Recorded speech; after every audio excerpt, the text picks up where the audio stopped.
Un doble crimen asombroso, único en el mundo, diría yo. A 100 metros del Congreso Nacional. Ya eso es todo imposible. Pero además, un crimen sin móvil. Le dispararon a cualquiera. La verdad no me lo creo. Le dispararon sin motivo a alguien que pasaba solo porque estaban borrachos y habían consumido cocaína. Le dispararon a cualquiera sin saber ni siquiera quiénes eran. Eso no ocurrió nunca, nunca en la Argentina y nunca en el mundo, y menos todavía a 100 metros de una de las instituciones más importantes del país, el Congreso. Decían que tomaban alcohol y consumían cocaína todas las madrugadas ahí, tan poca seguridad había. O en verdad le querían disparar a alguien y se equivocaron y le dispararon a otros. O querían dispararle a ellos. No puede ser un crimen totalmente sin motivo. Matar por placer, que es la calificación del juez, matar por placer en una madrugada después de haber tomado alcohol y cocaína. ¿Cuál es la razón para matar por placer? Y además, estaban borrachos, estaban drogados y sin embargo acertaron los tiros. De esto es el programa de esta noche.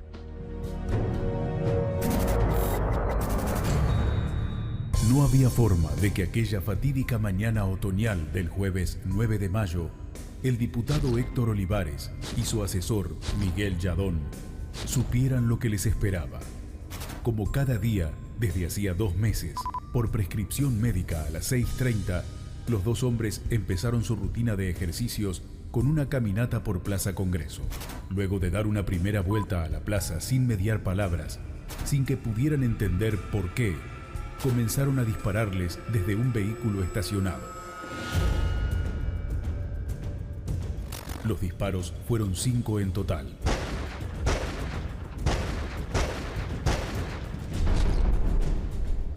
En este marco de confusión, Yadón recibió 3 impactos de bala, uno de ellos en el estómago, que le produjo la muerte. Por su parte, Olivares fue herido con una bala que le perforó el abdomen. Aturdido, logró sentarse en el cordón de la vereda. Su estado era crítico y falleció 3 días más tarde. Las víctimas se encontraban a unos 100 metros del Congreso de la Nación. Ante la llegada de un oficial de policía, los atacantes se retiraron lentamente del lugar, uno a pie y el otro en el coche. La secuencia fue captada por las cámaras de seguridad de la zona.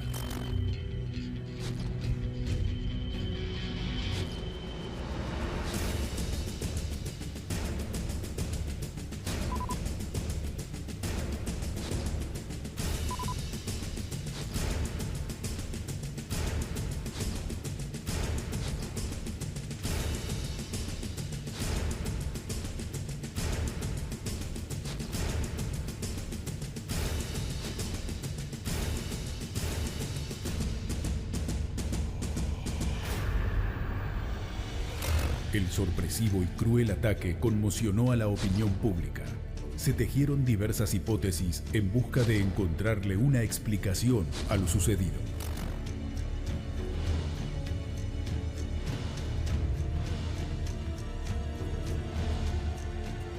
Estamos todos realmente conmovidos. Héctor, una gran persona, un hombre trabajador. Ya están trabajando la policía de la ciudad. Vamos a ir hasta las últimas consecuencias para entender qué es lo que pasó y para encontrar a los culpables. A Yadón lo asesina un auto que estaba esperándolo, le disparan como objetivo principal y por supuesto no vamos a descartar hipótesis, pero no vamos a hablar ahora de una posible conspiración contra la democracia. Hemos podido determinar que este es un ataque premeditado y mafioso que se inicia a las 6:22 de la mañana cuando un auto estaciona en la calle Rivadavia y Sáenz Peña. Está claro que lo estaban esperando. Los acusados por el doble crimen no tardaron en ser identificados por la policía, ya que usaron el vehículo de uno de ellos al momento de consumar el ataque. De hecho, el automóvil en cuestión fue encontrado en solo 3 horas en un estacionamiento subterráneo a 4 cuadras del lugar del hecho. El titular del coche resultó ser Juan Jesús Fernández, conocido como El Gitano, de 42 años, quien cometió el delito junto a su sobrino Juan José Navarro Cádiz, de 25, alias El Cebolla. Antes de decidir disparar, habían estado consumiendo alcohol y estupefacientes.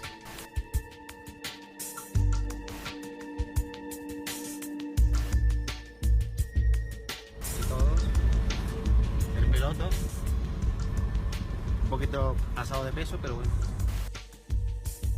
Alerta general y se rectifica dominio.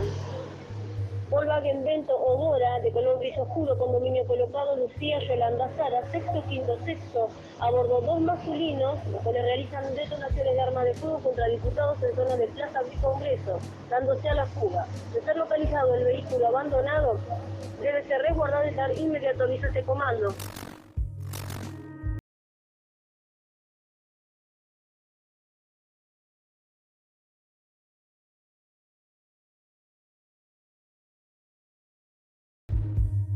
Si bien en un principio hubo sospechas de la presencia de un tercer hombre a bordo del auto, las mismas fueron desechadas tras el análisis de las cámaras de seguridad. También se descartó la supuesta intervención de un segundo vehículo de apoyo. Además, las distintas conjeturas sobre el motivo que llevó a los delincuentes a cometer el doble asesinato fueron desestimadas una por los investigadores del caso. Se llegó a la conclusión de que no se trató de un ajuste de cuentas, que no hubo de por medio un conflicto pasional y también se descartó de plano cualquier posible vinculación política. De hecho, el juez Mariano Iturralde y la fiscal Estela Andrades consideraron que se trató de un crimen absurdo, llevado a cabo sin motivaciones específicas, y que las víctimas habrían sido elegidas al azar. Se tuvo en cuenta también el dato de que el arma homicida, una pistola calibre 40 secuestrada en el domicilio de Navarro Cádiz, había sido previamente acondicionada con una mira láser. Esto les permitió a los agresores mejorar sus posibilidades de dar en el blanco sin tener que acercarse a las víctimas. Tomando en consideración estos elementos de prueba, entre otros, en la carátula del caso, el juez agregó la agravante de homicidio por placer. Pero, ¿es creíble que no haya existido un móvil para semejante matanza?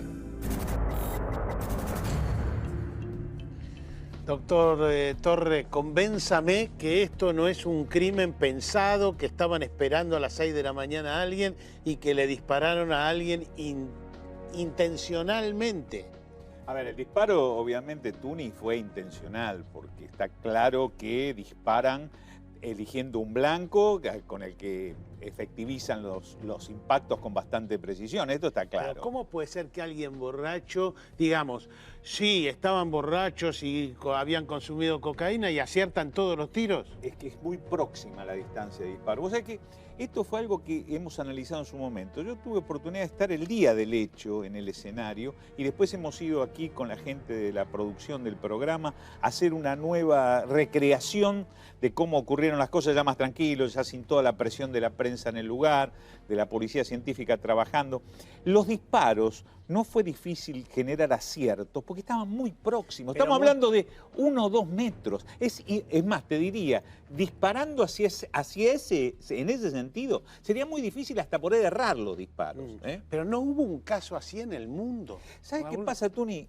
Vos es decir, alguien que consumió y le dispara a cualquiera que pasa, no lo hemos visto en el mundo. Es que existen en realidad crímenes que no tienen explicación desde lo racional, pero en realidad desde lo psiquiátrico forense muchas veces tienen claras explicaciones. A ver, cuando nosotros hablamos de un criminal de comportamiento sistemático o de un criminal en masa como es habitual ver en los Estados Unidos, alguien que se sube al campanario y a la torre de una iglesia y comienza a disparar contra la gente que está en una plaza, como ocurrió en Austin, en Texas, o ocurrió en diferentes lugares. ¿Tiene una explicación eso? ¿Cuál es la explicación? Y bueno, sí, hay crimen de odio, hay crimen racial, o la psicopatología del autor. No era una persona, era una persona que le disparó a alguien, a dos personas, no a una masa que odiaba a estudiantes o lo que fuera.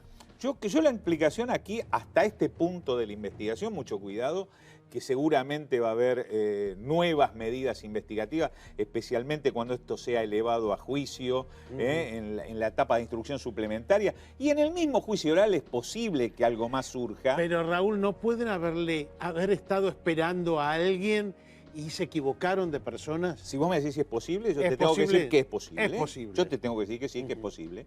Y creo que es una de las posibilidades que ha barajado en su momento la investigación que llevó a cabo la fiscal y la Policía Federal. Yo creo que es posible. Lo que pasa es que agotaron esa línea investigativa sin un resultado efectivo, ¿verdad? La venganza está descartada respecto de, digamos, las dos personas, respecto del diputado, digamos, los integrantes de la comunidad gitana respecto del diputado y su asesor. Eso se descubre sí o sí y entonces en este caso no se pudo encontrar nada. Es que se exploró por todos lados, se investigó desde todos los medios electrónicos que se investigan habitualmente, de redes, de emails, de conversaciones telefónicas, cruces telefónicos, hasta nada entre Olivares Yadón, Juan Jesús Fernández y Juan José Navarro Cádiz. Nada. Vos recordás que en las primeras horas surgió la hipótesis, sí, la hipótesis de la chica gitana, una chica muy atractiva, etcétera, que habría tenido. Esa hipótesis creció y se diluyó. Que tuvo mucha fuerza, pero tuvo mucha fuerza mediática. No, tuvo mucha fuerza en los investigadores. Cuando yo hablaba con Santilli o con la gente que estaba a cargo de la investigación, me decía, es una venganza. Y de entrada te lo decían hasta públicamente un poco. Bueno, fue la hipótesis que, digamos, cobró fuerza en algún momento. Nosotros la seguimos también. Y no dio nada. Luego se diluyó. A ver, nosotros habíamos escuchado un gobernador que tuvimos en la provincia de Buenos Aires que siempre decía, no descartamos ninguna hipótesis dentro de las razonables del hecho que se nos está sometiendo a análisis, ¿verdad? En este caso, esa hipótesis era razonable pensar, a ver, en la venganza, en la afrenta desde el punto de vista racial, porque a eso apuntaba esa línea investigativa. Bueno, eso se diluyó sin ninguna efectividad, ¿verdad? O sea, no había un objetivo que desde ya no era el diputado, ¿no? En todo caso era el asesor, porque el que recibe más tiros es el asesor. En aquel momento, efectivamente, es el que recibe más cantidad de disparos, e inclusive el diputado Héctor Olivares, que recibe uno en zona abdominal, cuyo proyectil es recuperado en una intervención quirúrgica en la clínica donde fue asistido quirúrgicamente, y luego el disparo del tórax, que entra y sale, y había toda una hipótesis de que ese disparo en la salida también afectó en su paso a Yadón. Es decir, porque el diputado pasó en un cuerpo y dio en el otro. Ese disparo en principio es la hipótesis que se sostiene, que sigue siendo eso una hipótesis, porque los disparos que recibe Yadón, que son 4 en principio, al que se debería sumar ¿verdad? Los acusados dicen que varios días iban ahí a la Plaza Congreso, a 100 metros del Congreso Nacional, iban y tomaban alcohol y consumían cocaína. ¿Tiene lógica esa situación? ¿A 100 metros del Congreso? Detrás de un micro.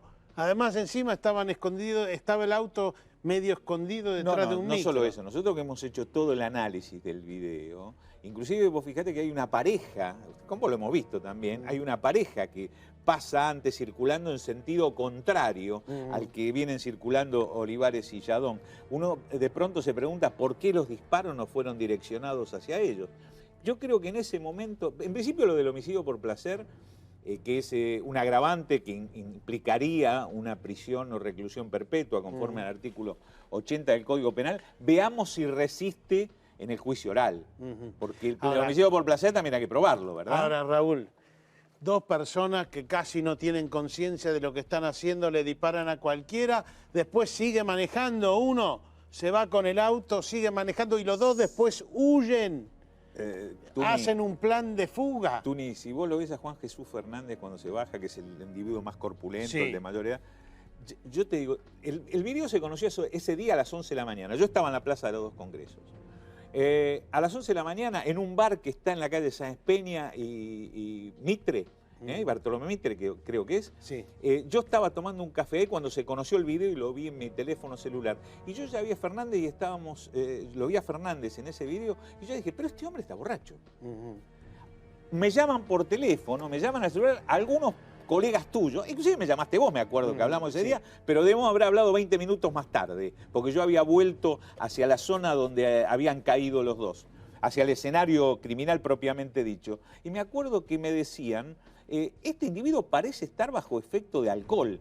Era claro que estaban bajo efecto de alcoholizados y bajo una sustancia psicoactiva. Bueno, vos podés haber tomado un poco. No, creo que tomaron mucho, ¿eh? Disparás y estás un poco alcoholizado y caminás más o menos, pero después maneja, después huye. A todo esto, mirá todo el tema que vino después, la huida. Tras intentar fugarse, los entonces sospechosos Bien. del ataque contra el diputado Olivares y su asesor Yadón fueron detenidos al día siguiente del hecho. A primera hora de la mañana del viernes 10 de mayo, agentes de la Policía Federal y de la de Entre Ríos detuvieron en Concepción del Uruguay a Juan Jesús el Gitano Fernández, señalado como la persona que manejaba el vehículo ubicado en la escena del crimen, y se bajó del mismo para observar a las víctimas tras producirse los disparos. Junto a El Gitano fue detenido Miguel Navarro Fernández, padre de El Cebolla, quien conducía un vehículo Renault 19 con el que pretendían cruzar a Uruguay.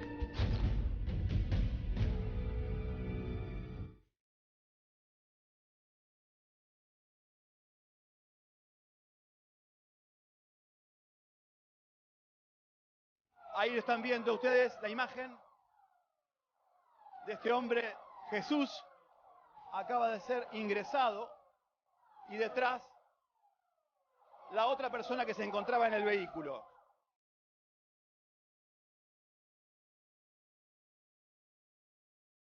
Por su parte, al mediodía fue detenido en Paysandú, Uruguay, Juan José El Cebolla Navarro Cádiz, tras cruzar a ese país vía Entre Ríos por la ciudad de Colón.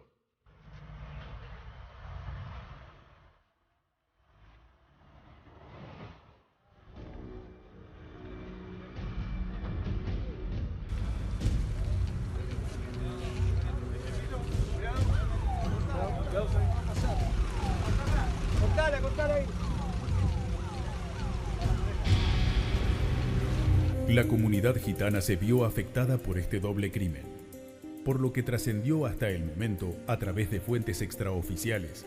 En el seno de esa comunidad se valora a la familia Fernández como tranquila y trabajadora, mientras que no son pocos los que consideran a Navarro Cádiz como un joven pendenciero.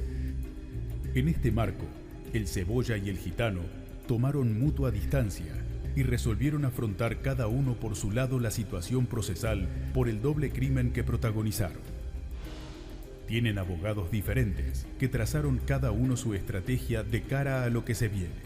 Lo que no queda claro al ver que parecen decididamente enfrentados es, entre otras cosas, ¿por qué entonces El Gitano huyó con el padre del Cebolla?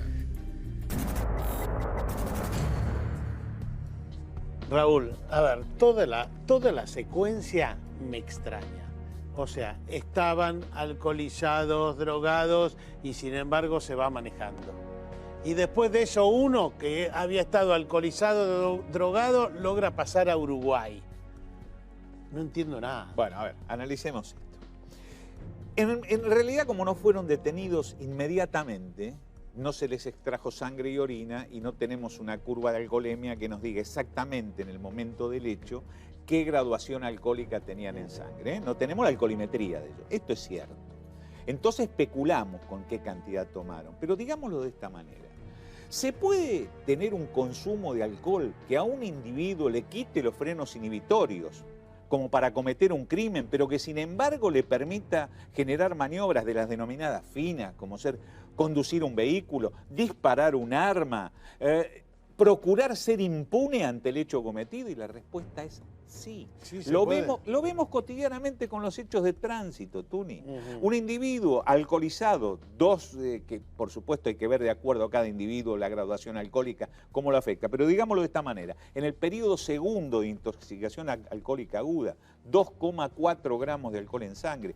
Tercer periodo, 3 gramos, 2,8, 3 gramos. Por eso, no solo manejan, planifican una huida. Es que se dan cuenta que han cometido un hecho, se dan cuenta que se les va a reprochar por el grado de alcoholización que tienen y van a procurar su impunidad. Sí, claro, asistimos a eso regularmente. Vos mirá que existen algunas maniobras, hasta burdas en este hecho. En un momento, Navarro Cádiz se baja con las vainas y arroja las vainas servidas cruzando la calle. Claro, recogen las vainas. Exactamente. O sea, vos fijate, está limpiando el automóvil, sacando las vainas y se están quedando en el sitio. Es más, llega un policía que como es ajeno a la escena, el policía no se da cuenta quiénes son los verdaderos criminales. Bueno, después tampoco me cierra que el grandote, el gitano, está enojado porque el Cebolla hizo un desastre, disparó, etcétera, etcétera. Todo esto te pregunto, ¿cómo se hace para disparar?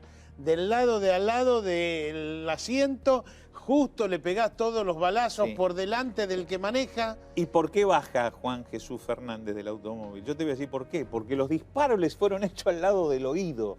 Seguramente se baja aturdido. Cuando uno ve, yo que lo estuve analizando, y lo vi decenas de veces el video, cuando él se baja, ¿cuál es el motivo por qué se baja? Está aturdido porque le dispararon al lado del oído. Le pone la mano delante. Sí, sí. Es decir, él está sentado acá y el que dispara le pone la mano delante y dispara ahí, acierta los 4 tiros o los 5 tiros. Tuni, te insisto, es muy próximo, están muy cerca, están 1,5 metros, 2. En toda la secuencia, el más lejano, que es Yadón en este caso, está a 2 metros. Que es a quien le aciertan la mayor... Mira, disparan a través de la ventanilla del vehículo y le aciertan todos los disparos porque es el momento que están pasando. ¿Y qué ocurre? Los disparos a Olivares lo abaten.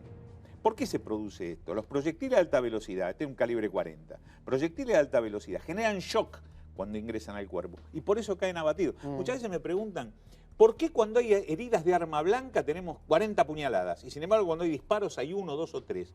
Por esto, el disparo genera shock cuando entra al cuerpo humano y abate a la víctima. Ahora, el grandote, el gitano, le dice, ¿cómo haces este desastre? Qué sé yo, lo saca del auto y lo echa. Y después huyen juntos, aparecen juntos. La incoherencia también es producto del grado de alcoholización.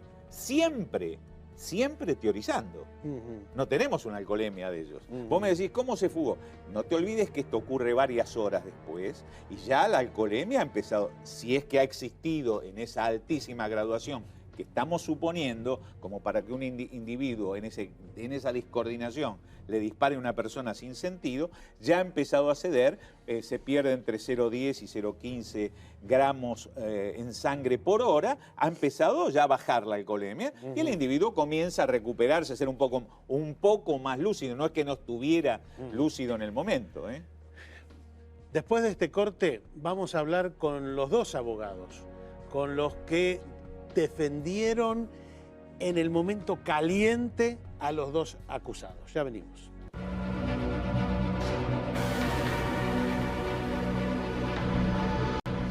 Ya estoy acá con el doctor Ramiro Rúa, que defendió al gitano en el momento caliente, en el momento más difícil, cuando el mundo entero lo buscaba y el mundo entero lo acusaba en un caso inédito. Les insisto, no ocurrió nunca. Pero el otro defensor, Arigós, el doctor Arigós defendió al Cebolla y estuvimos charlando con él. Fíjense.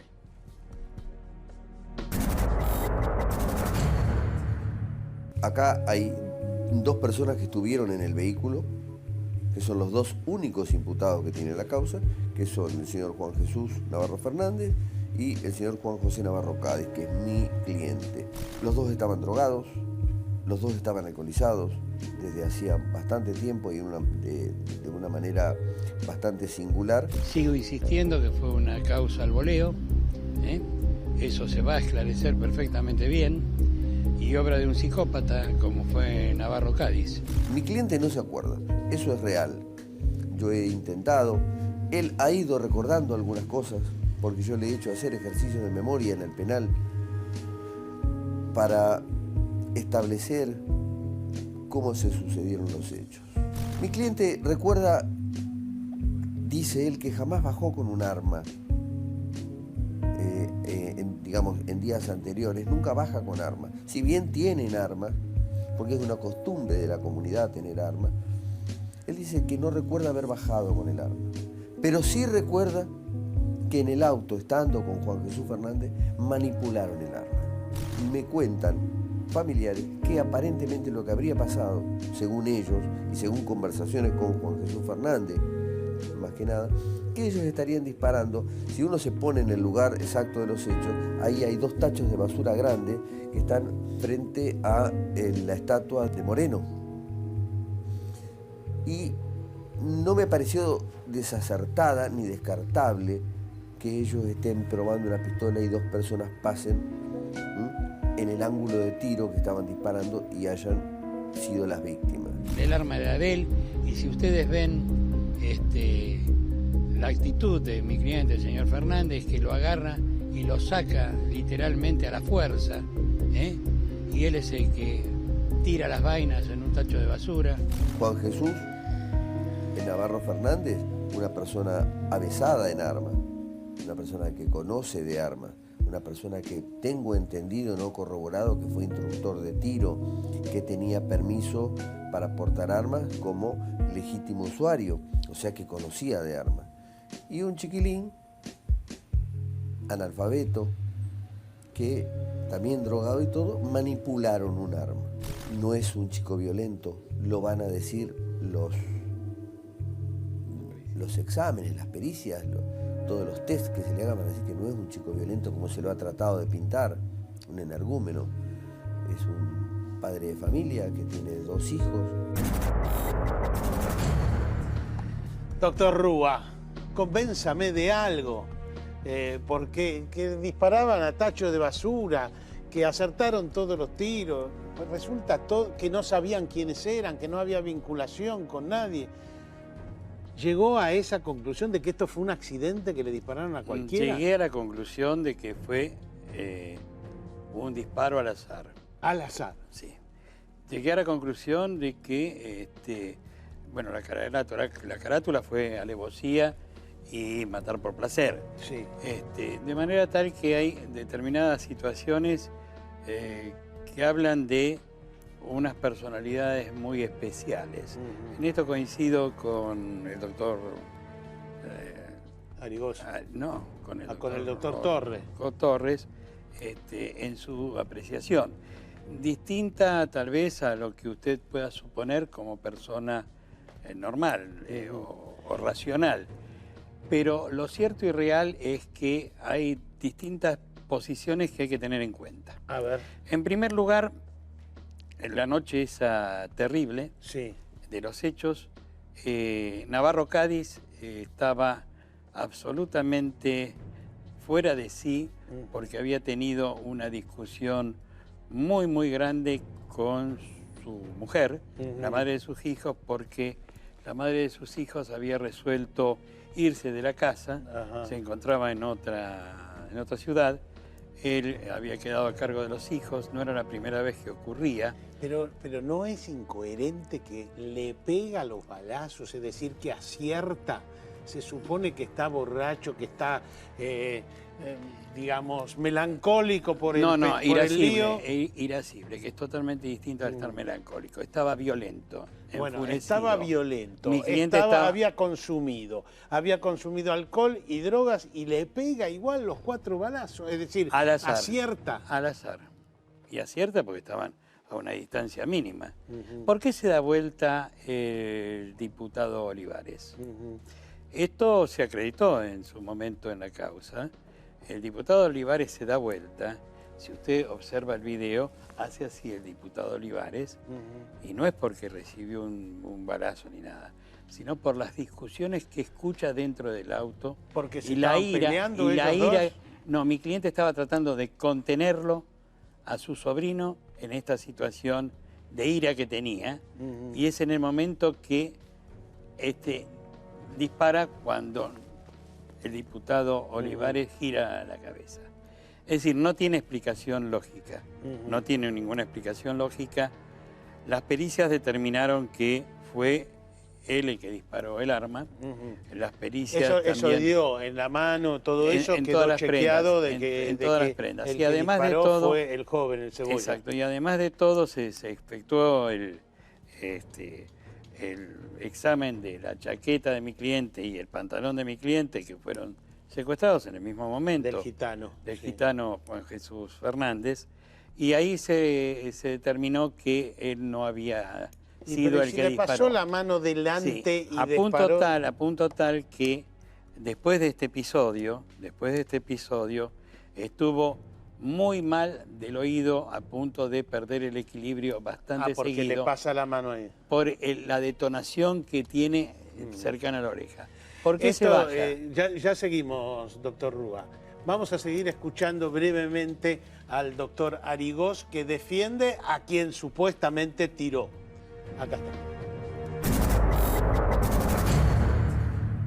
La hipótesis que manejó el juzgado al momento del procesamiento es una hipótesis de un homicidio con alevosía y por placer. Entendemos desde la defensa, y lo hemos puesto de manifiesto, que el agravante del placer, no digo que no existe, digo que es apresurado. Para saber a ciencia cierta y de acuerdo a la mayoría de los autores de legislación jurídica, para determinar si una persona siente placer al matar, hay que tomar recaudos de pericias psicológicas, psiquiátricas, para determinar si esa persona ante una muerte siente placer. Y acabo de aclarar la personalidad psicópata de esta persona, ¿no?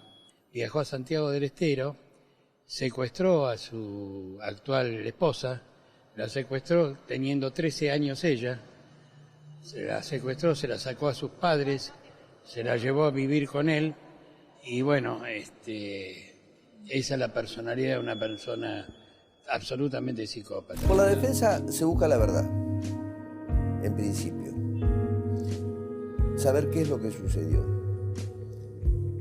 Que la sanción que les pueda corresponder no tenga matices ni políticos, ni sociales, ni periodísticos, ni de ninguna otra naturaleza que no sean jurídicos. Un tipo violento, irascible, que no repara en nada. A punto tal que hace unos años, o un año y medio, había un perro que molestaba en la zona de Congreso y agarró y lo mató directamente. Es una persona de esa calaña, ¿no es cierto?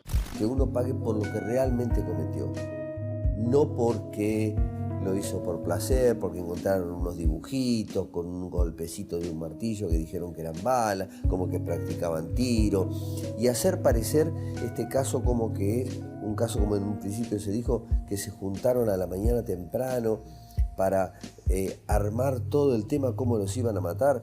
Eso no es cierto. Doctor Rúa, si las cosas son como usted dice, ¿no es cierto? Que estaba el pibe joven, el Cebolla, violento, etcétera, y su cliente más tranquilo, tratando de contener. Entonces, ¿está mal preso el gitano? Para mí sí. Sí, está mal Para preso. mí, en estas circunstancias, al no ser el que disparó, habrá que analizar qué otro tipo de responsabilidad penal puede tener. Y ahí sí empezamos a ver otras alternativas posibles. A ver. Partícipe necesario. ¿Por qué no detuvo los disparos? Pasó la mano por delante. ¿Por qué no detuvo los disparos? ¿Por qué se escapó? Es decir, hay un montón de alternativas que Es decir, el Cebolla no estaba en una ventana y disparó para su lado. Disparó Para el lado delante del gitano. Sí. Habrá que ver qué otras alternativas se le pueden encontrar a la calificación legal del hecho con respecto a... Y después el gitano aparece en la huida con el padre del pibe. O sea, no estaban tan peleados. Estaban peleados y en realidad el único de la familia que hablaba con la familia de Navarro Cádiz era Juan José Fernández. El resto no hablaban precisamente porque era una familia muy difícil, era una familia muy violenta, siempre fueron muy violentos, y no era del tipo de familia de Juan José Fernández, que es una familia de gente trabajadora y demás. Doctor Rúa, ¿usted descarta que ellos hayan estado esperando a alguien ahí, como ya habían estado otra mañana, y que se equivocaron de persona? Descarto, no estaban esperando a nadie, no estaban esperando a nadie. Directamente no fue un crimen, digamos, premeditado, pensado. No. ¿Será un crimen con alevosía? Sí. ¿Será un crimen por placer? Sí, habrá que acreditarlo, correcto. Veremos cuál es la responsabilidad final que le corresponde a cada uno en este crimen. Pero a usted de ninguna manera le parece que incluso lo engañaron a usted y ellos esperaban a alguien y le dispararon a alguien. Bajo ningún punto de vista. ¿Qué es lo que lo convence? ¿Que ellos usaron su propio auto y quien mata de esa manera en general no usa un auto si es un crimen tan premeditado? Es ingenuo pensar que uno va a matar a una persona determinada con el auto a 3 cuadras de su domicilio. Es absurdo, es absurdo.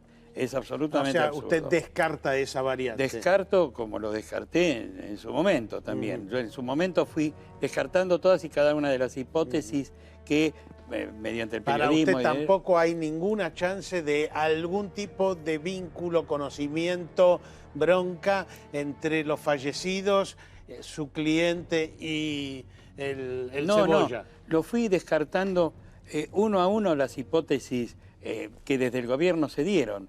Todas se fueron descartando, el crimen mafioso, el crimen pasional, infinidad de crímenes. Usted se da cuenta que sería casi un récord mundial. No hubo un crimen parecido a esto, y menos a 100 metros de un Congreso, ¿no? Nacional. Sí, pero también habría que tener en cuenta otra situación.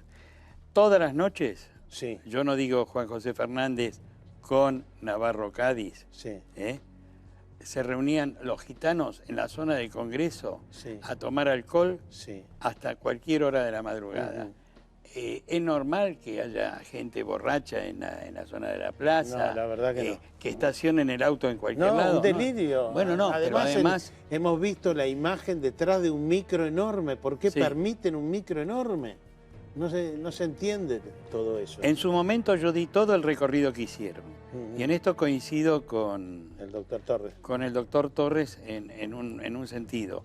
Habían tomado mucho alcohol. ¿Y por qué coincido con el doctor? Porque si bien es cierto que no se hizo en ese momento la pericia de alcoholemia necesaria y demás, por las razones obvias de la desaparición de ellos, sí declararon un montón de testigos que habían estado consumiendo alcohol y cada uno de los lugares donde fueron consumiendo alcohol. Entonces, bueno, ya con eso era, creo, suficiente para ver el grado de borrachera y de drogadicción que tenían y el estrés que tenían Navarro Cádiz por la pelea con la mujer. Juan José Fernández, el estrés y el impacto que se sufre, que lo hace escapar del lugar. Gracias. No, el agradecido soy yo, Tuni. Vamos a ver ahora la reconstrucción en la que participó el propio doctor Torres.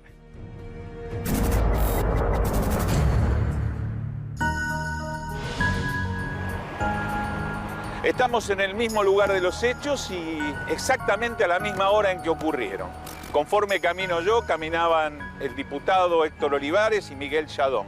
Aquí a mi izquierda se encontraba estacionado el automóvil Vento con las personas en su interior. Al llegar a este lugar, Héctor Olivares y Miguel Yadón, desde el automóvil Vento que se encuentra estacionado aquí, parten los disparos. Y esta es la visión que tenían de las víctimas Fernández y Navarro Cádiz. Se han producido los disparos. El gitano baja del vehículo, evidentemente afectado en sus oídos por la proximidad en que la pistola acciona. Luego, Navarro Cádiz desciende del rodado y se va a dirigir cruzando la calle para arrojar las vainas hervidas que luego van a ser halladas por la Policía Científica de la Policía Federal en estos depósitos de residuos. Lo que asombra del hecho es la proximidad al edificio del Congreso de la Nación. Luego de recuperarse parcialmente del shock que le provoca el disparo, el diputado Héctor Olivares se ubica en este sitio. Esas son las cámaras que tomaron la secuencia.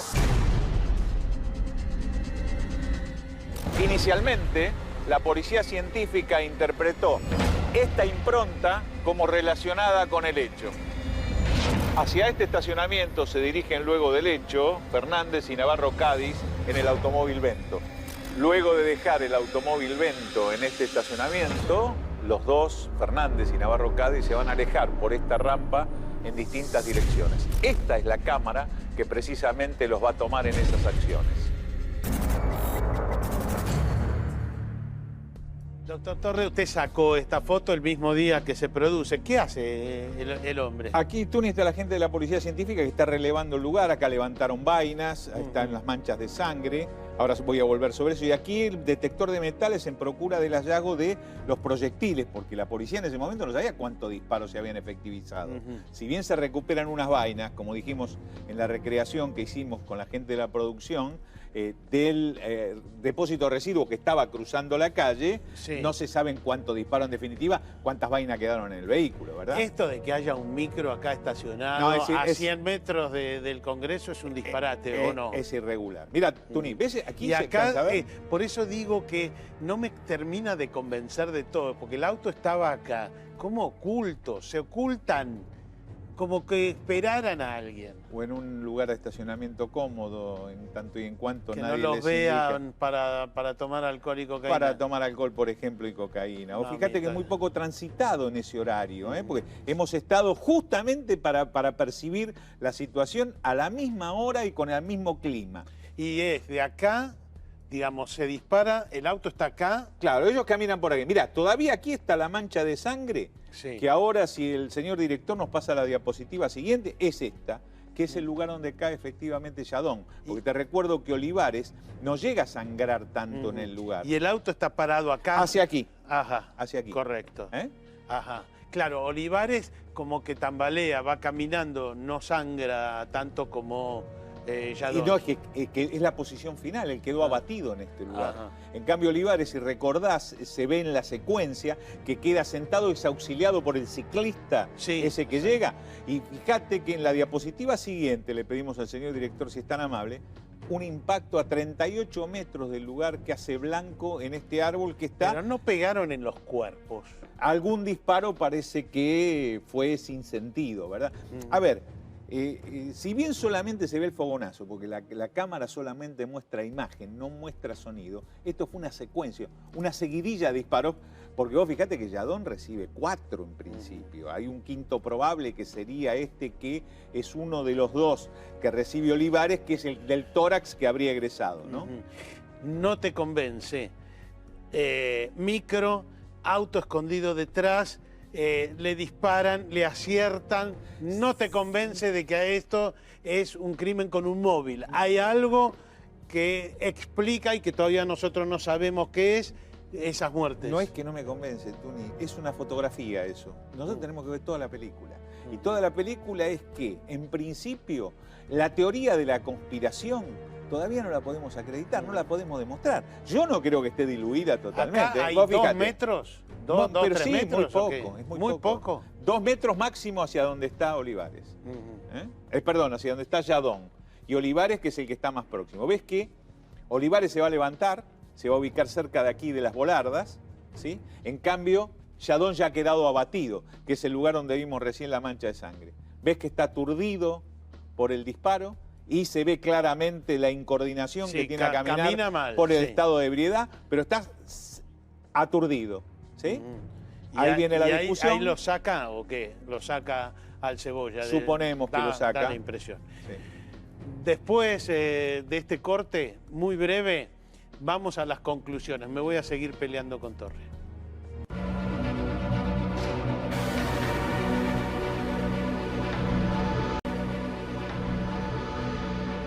Raúl, antes de preguntarte si el gitano está mal preso, porque la verdad que el que disparó fue el otro, antes de preguntarte cuál es la lógica de toda esta situación, vos me decís, este es un crimen absurdo. Veamos esto sobre crimen absurdo. Tras el criminal ataque en el que perdió la vida Miguel Yadón, el diputado nacional por La Rioja, Héctor Olivares, fue trasladado al Hospital Ramos Mejía, donde ingresó en estado crítico, presentando una falla multiorgánica, producto de la herida de bala recibida en el abdomen. El legislador de la Unión Cívica Radical quedó alojado en terapia intensiva bajo asistencia respiratoria mecánica. Ingresó al hospital a las 7:15 con una herida de proyectil de arma de fuego que ingresó por lado izquierdo, a nivel abdominal, lado izquierdo. Actualmente el paciente está en terapia intensiva. El estado del paciente en este momento es crítico, muy grave su estado general en función de la inestabilidad hemodinámica. En el segundo parte que se dio de la salud del diputado, el doctor Pablo Rossini, subdirector del Hospital Ramos Mejía, indicó que el disparo había atravesado el colon, las vías biliares, el páncreas y el hígado del paciente. Para intentar mitigar los daños orgánicos que le produjo el disparo recibido, Olivares fue sometido a 2 cirugías curativas, pero finalmente falleció el domingo 12 de mayo a 3 días del ataque, debido a que sufrió una falla multiorgánica y un posterior paro cardíaco. El gobierno nacional decretó duelo nacional por 48 horas a partir del lunes 13 para honrar la memoria del legislador, cuyos restos fueron velados en el Congreso de la Nación. Los argentinos necesitamos que haya acuerdos políticos de gobernabilidad que den certeza fundamentalmente a los ciudadanos argentinos y también dar certeza a todo lo que significa la inversión en nuestro país.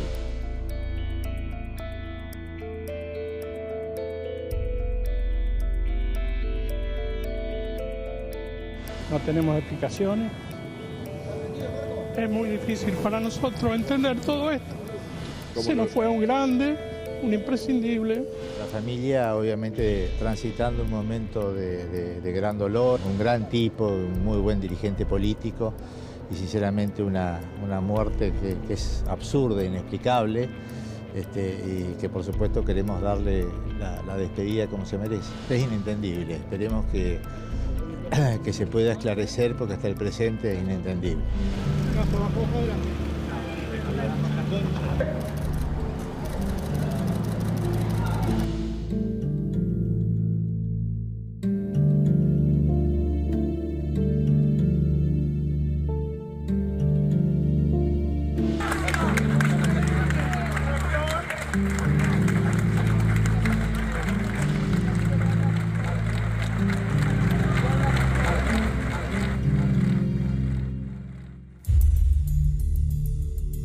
Al día de hoy, las muertes del diputado Olivares y su asesor Yadón configuran una herida abierta.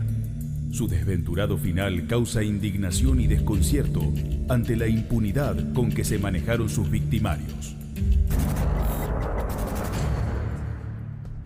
Me vuelve loco el tema de que seguramente ellos no supieron nunca por qué murieron, su familia no saben. Si usted tiene razón, doctor. Tuni, a ver, de cualquier modo violenta la inteligencia, y yo coincido plenamente en que estamos hablando de la muerte de un diputado nacional, de un funcionario del Poder Legislativo de la Nación, que mueren a escasos metros del Congreso de la Nación. Cuesta mucho no pensar en una teoría conspirativa. ¿Pero ha habido algún caso así en el mundo? Yo no recuerdo. Yo de muertes sin sentido, producto de personalidades psicopatológicas, miles ha habido. El problema es este contexto del que estamos hablando. Insisto, un diputado de la Nación, un funcionario de la Nación y a escaso metro del Congreso de la Nación. Un loco dispara con alguna lógica. Le disparo a unos porque creo que me quieren matar o por lo que fuera. Acá le dispararon a unos porque querían dispararle unos tachos. No, yo lo de los tachos no personalmente no coincido. Yo creo que le dispararon a las personas porque pese al estado de alcoholización dispararon a lo que estaba próximo. De odio, de que estaban odiando al mundo. No, yo creo que simplemente la exacerbación del consumo de alcohol eliminó los frenos inhibitorios en personalidades proclives a que el alcohol de alguna manera ejerza semejante influencia sobre ellos. Esta es mi visión de la cosa hasta este punto. De cualquier manera, como decimos siempre, Tuni, tenemos la mente abierta, ¿no? Un enigma nos queda de un crimen increíble, de un crimen que no hemos visto nada parecido en casi ningún lugar del mundo. A 100 metros del Congreso, un diputado nacional, sin ninguna razón, sin ningún móvil. Difícil de creer. Hasta la próxima.